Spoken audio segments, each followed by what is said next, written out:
S'informer pour vous informer est notre devoir, mesdames et messieurs. Bon après-midi chez vous et bienvenue à ces bulletins d'information le 13h30. Le président de la République démocratique du Congo a accordé un entretien à France 24 à quelques semaines de l'élection du 20 décembre. Candidat à sa réélection, Félix Tshisekedi s'est dit serein et défend son bilan avant l'échéance électorale. Au cours de son interview, Félix Tshisekedi a aussi pris la défense du mouvement d'autodéfense Wazalendo qui se bat contre la coalition M23 RDF. Selon lui, ce sont des patriotes qui ont décidé de défendre corps âme les intérêts de leur communauté. Suivez un extrait choisi par Viningali Junior. Début octobre, des milices patriotiques congolaises, les fameux Wazalendo, soutenus par votre armée, ont reconquis une partie du Massissi, notamment autour de Kichanga. Mais depuis, le M23 a repris le terrain perdu. Il menace à nouveau les localités, les villes de Saké et bien sûr de Goma. C'est donc un échec? Ils ne prendront pas Goma. Retenez-le, ils ne prendront pas Goma. Pourquoi? Mais parce que il y aura une réplique de notre part. Ils ne prendront pas. Mais là, quand même, il y a eu un échec, non? Oui, mais des Wazalendo, c'est normal. Qui sont les Wazalendo? Ce sont des patriotes, des civils au départ, des gens qui ont décidé de défendre corps et âme les intérêts de leur communauté. Parce que, en son temps, ils n'avaient pas confiance en l'armée. Ils ne pensaient pas que l'armée était capable de les protéger. Donc ils ont pris leur courage à deux mains et se sont engagés dans ce combat. C'est même héroïque. Là où les FRDC peuvent les soutenir, s'ils sont dans leur giron, l'ordre est donné pour que celles-ci les soutiennent. Mais je ne m'en cache pas, parce que ce n'est pas un crime qu'ils commettent. Ils défendent leur patrie, et avec raison, et courage.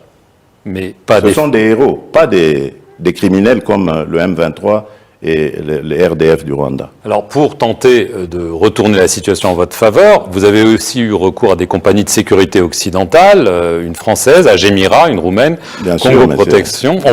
Bien sûr, c'est pour renforcer les capacités. Ce sont des experts, attention, ce sont des experts qui sont eux-mêmes, qui ont eux-mêmes des carrières de forces spéciales, de commandos, etc., et dont la mission est de renforcer les capacités des forces de défense en situation réelle, sur terrain. En se battant? Ah, bien sûr, mais ils sont combien? Ils doivent être à nos côtés. Donc, ils sont combien, monsieur? 900? Par là, un bon millier peut-être, ouais. La prise en charge des personnes à mobilité réduite s'organise en RDC. Pour ce faire, la loi qui réglemente cette prise en charge a été adoptée par les parlementaires puis promulguée par le chef de l'État. Pour que cette loi ait d'effet direct, des mesures d'application sont prises sous forme de décrets pour organiser les choses au quotidien. La ministre déléguée en charge des personnes à mobilité réduite a donné le détail de tout ce qui est fait par le gouvernement en faveur de cette catégorie des Congolais. Suivez. Selon les statistiques fournies par les experts, les personnes à mobilité réduite constituent plus de 10% de la population congolaise. Partant de ce fait, environ 10 millions de Congolais sont des personnes vivant avec handicap. En dépit du nombre élevé de cette catégorie sociale, la RDC ne disposait pas d'une politique cohérente de prise en charge de personnes à mobilité réduite. Depuis 2019, les parlementaires s'y sont attelés à élaborer une loi pour encadrer leur prise en charge. Les députés et sénateurs n'ont pas travaillé seuls. La ministre déléguée en charge des personnes à mobilité réduite s'est fortement impliquée. Irène Essambo Diata est une personne à mobilité réduite et se bat pour que la situation s'améliore. Nous avons commencé par la loi organique parce que je me suis dit il faut une orientation. Et l'orientation c'était par la loi et j'ai dû travailler avec le Parlement. Et aujourd'hui vous allez voir que dans cette loi organique, il y a tout ce qui concerne la bonne orientation de la prise en charge de la question du handicap par l'État. Vous allez voir, la loi a orienté sur la participation de personnes avec handicap comme citoyennes de ces pays. Une fois que la loi a été promulguée, le travail s'est ensuite focalisé sur les mesures d'accompagnement. Parmi ces mesures d'accompagnement, il y en a qui doivent réglementer l'accès des personnes à mobilité réduite dans les bâtiments et autres infrastructures. On parle également de l'accès à l'information pour cette catégorie sociale. Pour Irène Essambo, il faut instaurer des mesures de discrimination positive lors du recrutement à la fonction publique ou chez les privés pour les personnes à mobilité réduite. Le travail a réellement commencé à partir de 2021, parce que 2019-2020, on avait encore des discussions avec le parlementaire pour donner un contenu à cette loi. Et en 2021, nous avons donné les contenus. En 2022, la loi a été votée et le président l'a promulguée. Et maintenant, nous sommes en train d'y travailler. Nous avons des mesures d'application. Il y en a plusieurs, mais pour le moment, nous avons voulu travailler sur les plus essentiels. Selon Patrick Mouyaya, cette accessibilité des personnes à mobilité réduite était prise en compte lors des 9e Jeux de la francophonie. Ça ne devrait pas s'arrêter là. D'autres actions continuent même dans le cadre du programme de développement de 145 territoires pour que ces personnes puissent continuer de se sentir encore valorisées au même titre que les autres. Pour que toutes ces mesures s'appliquent, une administration s'est mise en place pour prendre en charge l'inclusion sociale des personnes à mobilité réduite. Cette non-handicap est une question transversale. Elle implique plusieurs ministères et services à la fois.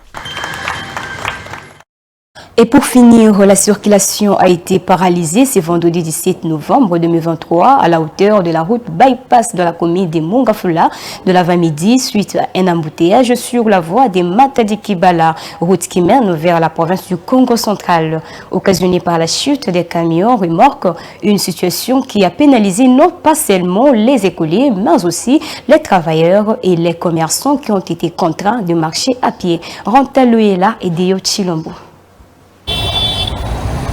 Vendredi 17 novembre 2023, c'est depuis 6 heures du matin qu'il s'observe un embouteillage sans description à la hauteur de l'arrêt autostop dans la commune de Mongafula, dépassant la cité verte et se prolongeant jusqu'à Matadi-Kibala. Comme vous pouvez le constater sur ces images, les véhicules poids lourds, remorques et autres véhicules de transport en commun, comme ceux de privés, n'avancent pas suite à ces bouchons, paralysant ainsi la circulation sur ces tronçons. La population est contrainte d'user à la marche de santé, sinon emprunter de motos, lesquels moyens ont du mal à se tracer un chemin. Les écoliers, les travailleurs, tous pénalisés, longeant cette artère parsemée de boue. Le plus courageux avance, mais interpelle les autorités.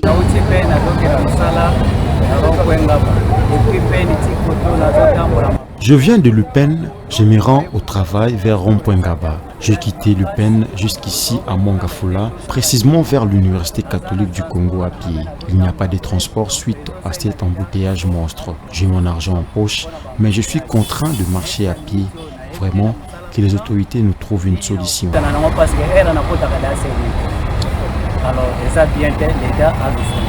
Les embouteillages sont des faits récurrents dans la ville de Kinshasa, mais peuvent être régulés grâce à une bonne politique et un suivi. À la fin de ce bulletin d'information, c'était les 13h30. Mesdames et messieurs, merci de nous avoir suivis et bonne continuité des programmes sur votre chaîne Mandiko TV. Une pensée en écrit.